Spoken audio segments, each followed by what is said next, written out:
Assalamualaikum warahmatullahi wabarakatuh. Nama saya Novianti Dewi, saya dari kelompok 1, kelas Sake 016. Di sini saya dan kelompok saya akan menyampaikan materi tentang manajemen keuangan. Yang pertama itu ada pengertiannya. Manajemen keuangan adalah suatu aktivitas perencanaan, penganggaran, pengelolaan, pemeriksaan, pencarian, dan penyimpanan dana yang dilakukan oleh suatu perusahaan. Selain itu, manajemen keuangan adalah suatu aktivitas yang berhubungan dengan bagaimana cara memperoleh pendanaan modal kerja, menggunakan atau mengalokasikan dana, mengelola aset yang dimiliki untuk mencapai tujuan utama perusahaan. Selanjutnya, rekan saya akan menyampaikan materi tentang prinsip manajemen keuangan.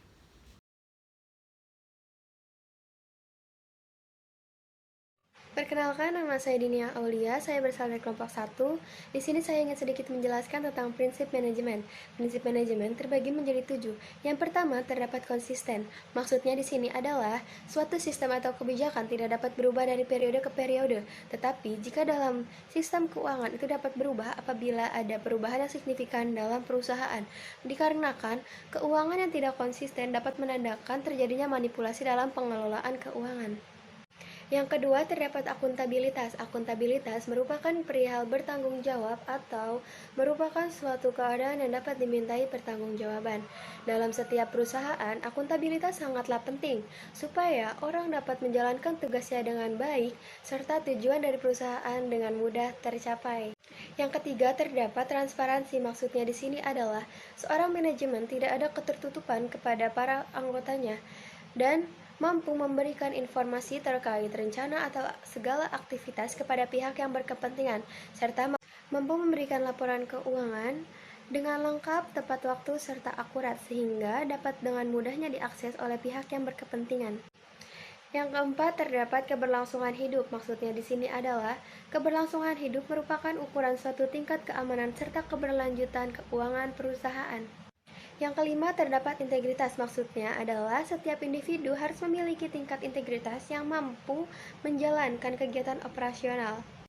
Yang keenam, terdapat pengelolaan. Maksudnya di sini adalah seorang manajemen harus bisa mengelola keuangan atau dana yang telah didapatnya serta memberikan jaminan bahwa uang tersebut akan dipergunakan dengan sebaik mungkin dengan tujuan yang telah ditentukan tersebut. Dan yang terakhir, terdapat standar akuntansi. Maksudnya di sini adalah sistem keuangan akuntansi yang dipakai harus sesuai dengan prinsip dan standar akuntansi yang berlaku. Assalamualaikum warahmatullahi wabarakatuh. Perkenalkan, nama saya Aulia Nurul Yasmin dari Fakultas Ekonomi. Saya akan menjelaskan sedikit tentang ruang lingkup manajemen keuangan. Manajemen keuangan meliputi segala kegiatan atau aktivitas perusahaan yang berhubungan dengan bagaimana cara memperoleh pendanaan modal kerja, menggunakan atau mengalokasikan dana, dan mengelola aset yang dimiliki untuk memaksimalkan nilai yang dimiliki perusahaan atau memberikan nilai tambah terhadap aset yang dimiliki oleh pemegang saham. Sehingga terdapat ruang lingkup manajemen keuangan yang terdiri dari 1. Mengambil keputusan investasi menyangkut masalah pemilihan investasi yang diinginkan dari sekelompok kesempatan yang ada, memilih satu atau lebih alternatif investasi yang dinilai paling menguntungkan. Yang kedua, mengambil keputusan pembelanjaan menyangkut masalah pemilihan berbagai bentuk sumber daya yang tersedia untuk melakukan investasi, memilih satu atau lebih alternatif pembelanjaan yang menimbulkan biaya paling murah. Ketiga, mengambil keputusan dividen menyangkut masalah penentuan besarnya presentasi dari laba yang akan dibayarkan sebagai dividen tunai kepada para pemegang saham, stabilitas pembayaran dividen, pembagian saham dividen, dan pembelian kembali saham-saham. Sekian, terima kasih.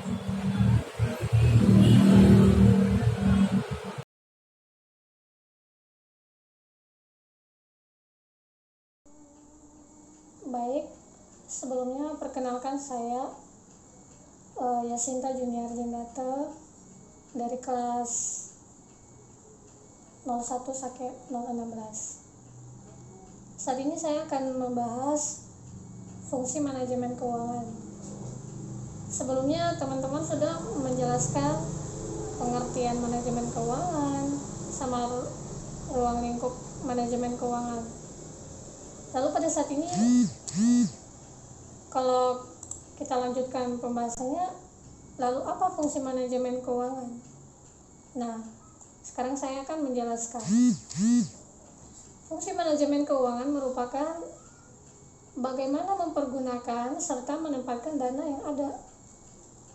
Dimana kalau kita lihat, fungsi utama dari seorang manajer keuangan yaitu merencanakan, mencari, serta dapat memanfaatkan dana dengan berbagai cara dalam memaksimalkan dana guna dari operasi perusahaan. Tentunya dalam hal tersebut membutuhkan pengetahuan akan pasar uang, serta dari mana modal akan diperoleh, dan bagaimana keputusan yang tepat di bidang keuangan harus dibuat. Nah, berikut saya akan menjelaskan fungsi-fungsi manajemen keuangan. Yang pertama yaitu planning atau perencanaan keuangan. Dalam hal ini meliputi perencanaan arus kas serta laba rugi perusahaan. Yang kedua, budgeting atau anggaran, yaitu perencanaan menerima serta mengalokasikan anggaran biaya secara efisien serta memaksimalkan dana yang dimiliki oleh perusahaan. Ketiga, controlling atau pengendalian keuangan. Hal ini merupakan melakukan evaluasi serta perbaikan mengenai keuangan serta sistem keuangan perusahaan. Yang keempat, auditing atau pemeriksaan keuangan, yaitu melakukan auditing internal berdasarkan keuangan perusahaan yang ada supaya sesuai dengan kaidah standar akuntansi serta tidak terjadi penyimpangan. Yang kelima, reporting atau pelaporan keuangan, yaitu menyediakan laporan informasi mengenai kondisi keuangan perusahaan serta analisis rasio laporan keuangan. Saya rasa begitu saja penjelasan dari saya, dan selanjutnya dijelaskan oleh teman kami. Sekian, terima kasih.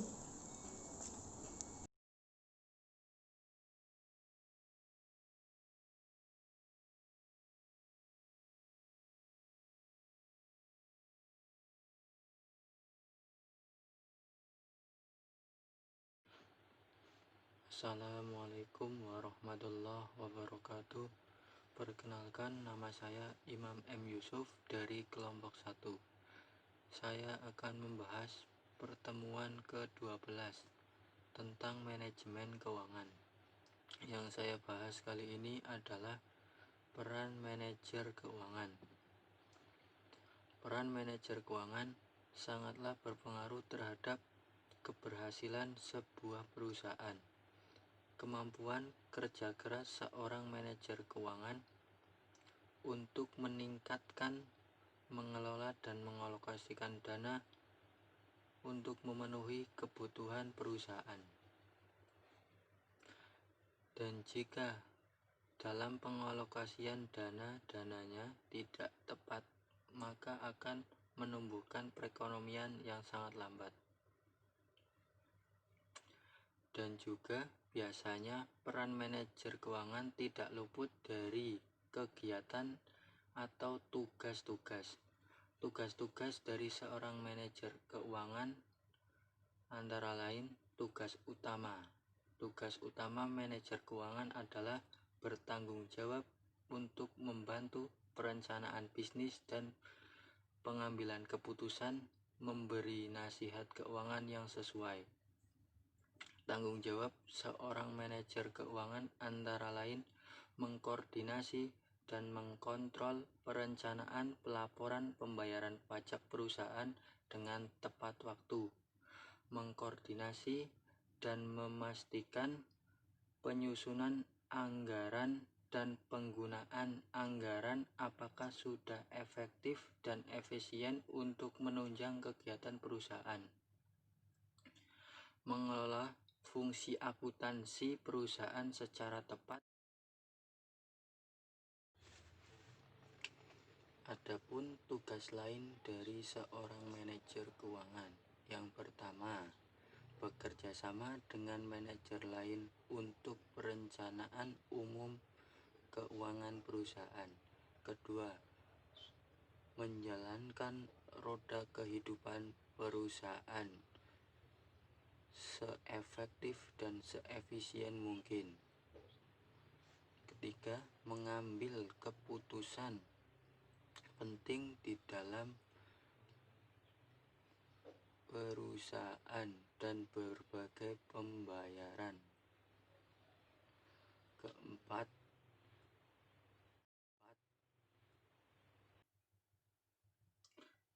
menghubungkan perusahaan dengan pasar keuangan, di mana perusahaan dapat memperoleh dana dari penjualan surat berharga.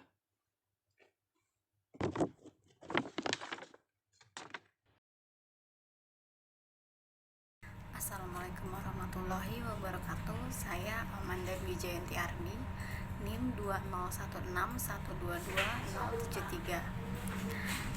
Pada hari ini saya akan menjelaskan tentang peran manajer keuangan. Peran manajer keuangan. Biasanya peran manajer keuangan dalam perusahaan berkaitan dengan tugas pokok manajer keuangan seperti 1. Peran mendapatkan dana, 2. Peran menggunakan dana, 3. Arus kas perusahaan, 4. Efisiensi pengeluaran, dan 5. Perencanaan pajak. Kemudian saya akan menjelaskan yang pertama, mendapatkan dana perusahaan, yaitu atau raising of fund. Kegiatan operasional maupun kegiatan investasi perusahaan pasti membutuhkan dana yang tidak sedikit. Tanpa ada dana, maka perusahaan tidak bisa beraktivitas. Disinilah peranan manajer keuangan dibutuhkan untuk menyiapkan segala kebutuhan pendanaan perusahaan. Dana yang dibutuhkan bisa berasal dari internal maupun eksternal perusahaan. Yang pertama, contoh sumber dana internal, yaitu sisa laba periode sebelumnya atau yang lebih dikenal dengan laba ditahan. Laba ditahan adalah laba periode yang tidak dibagikan kepada pemegang saham dalam bentuk dividen. Contoh sumber dana internal lainnya adalah hasil penjualan aktiva tetap perusahaan. Sebenarnya aktiva tetap perusahaan dimaksudkan untuk dipakai untuk menunjang operasi perusahaan dan tidak diperjualbelikan. Namun ada kalanya perusahaan harus menjual aktiva tetapnya untuk membantu pendanaan perusahaan. Biasanya aktiva tetap yang dijual adalah aktiva tetap yang sudah tidak produktif lagi atau sudah ada penggantinya. Kemudian sumber dana eksternal. Contoh dana yang berasal dari eksternal perusahaan adalah utang maupun tambahan modal. Utang bisa utang jangka panjang maupun utang jangka pendek. Contohnya, utang jangka pendek adalah utang usaha kepada supplier ataupun rekanan. Dan contoh utang jangka panjang adalah hipotek atau obligasi. Sedangkan tambahan modal contohnya adalah penerbitan saham baru, mencari investor baru yang mau menanamkan modalnya pada perusahaan. Dalam hal ini, peran manajemen keuangan atau manajer keuangan harus bisa menghubungkan perusahaan dengan pasar modal, tempat di mana perusahaan bisa mendapatkan modal dengan menerbitkan saham baru atau obligasi. Opsi pendanaan yang seperti apa yang harus diambil oleh manajer keuangan? Sebaiknya opsi yang dipilih adalah sumber dana yang memiliki biaya paling sedikit. Kemudian yang kedua, menggunakan dana atau allocation of fund. Peran manajemen yang lain adalah bagaimana manajemen menggunakan dana perusahaan. Penggunaan dana perusahaan bisa berupa penggunaan untuk kegiatan operasional yang rutin dan kegiatan investasi.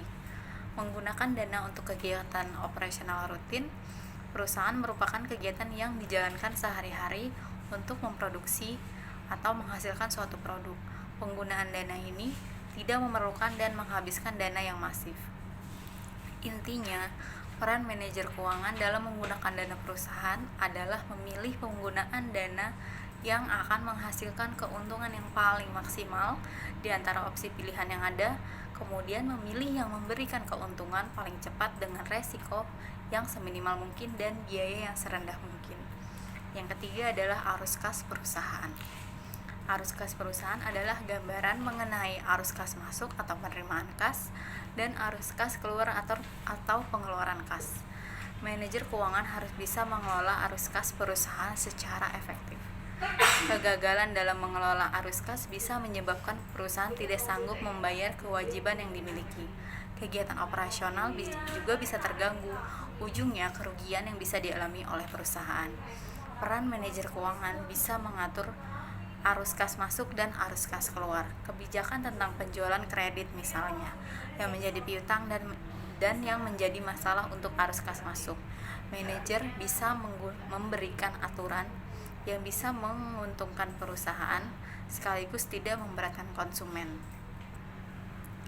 Atau juga manajer keuangan bisa bernegosiasi dengan para kreditur dalam menunda pembayaran dan jatuh tempo utang perusahaan. Kemudian yang keempat adalah efisiensi perusahaan. Peran manajer keuangan salah satunya adalah memastikan pengeluaran-pengeluaran dari kegiatan perusahaan bisa ditekan serendah mungkin. Banyak cara yang bisa dilakukan untuk menekan pengeluaran tanpa harus mengganggu kinerja dari perusahaan itu sendiri. Membeli bahan baku dalam skala besar sehingga mendapatkan harga yang lebih murah. Mengurangi karyawan yang tidak diperlukan yang tugasnya masih bisa dihandle oleh orang lain. Penggunaan energi secara cermat adalah beberapa contoh penghematan yang bisa dilakukan manajer keuangan. Apabila keuangan tidak diawasi dengan serius, biaya-biaya yang sebenarnya tidak terlalu diperlukan akan membesar dan seberapa besar pun pendapatan diperoleh, laba yang dihasilkan akan tidak maksimal karena adanya inefisiensi. Yang kelima adalah perencanaan pajak. Peran manajer keuangan dalam perencanaan pajak memastikan perusahaan memiliki kas yang mencukupi untuk melunasi estimasi pajak yang jatuh tempo. Peran manajer keuangan juga meliputi pemilihan metode-metode pencatatan akuntansi yang bisa mempengaruhi besar kecilnya pajak yang harus dibayarkan. Dengan pendapatan yang sama, namun menggunakan metode yang berbeda, pembayaran pajak bisa ditekan. Metode pencatatan yang digunakan untuk menurunkan pajak adalah metode yang sah secara hukum, tidak melanggar peraturan perpajakan. Bahwa ada celah hukum yang masih bisa dimanfaatkan untuk menggunakan sistem pencatatan akuntansi. Kegagalan dalam perencanaan pajak bisa mengakibatkan pajak yang harus dibayar menjadi berlebih, sehingga laba perusahaan pun akan tergerus dan berkurang. Demikian penjelasan dari saya, kurang lebihnya mohon maaf. Assalamualaikum warahmatullahi wabarakatuh.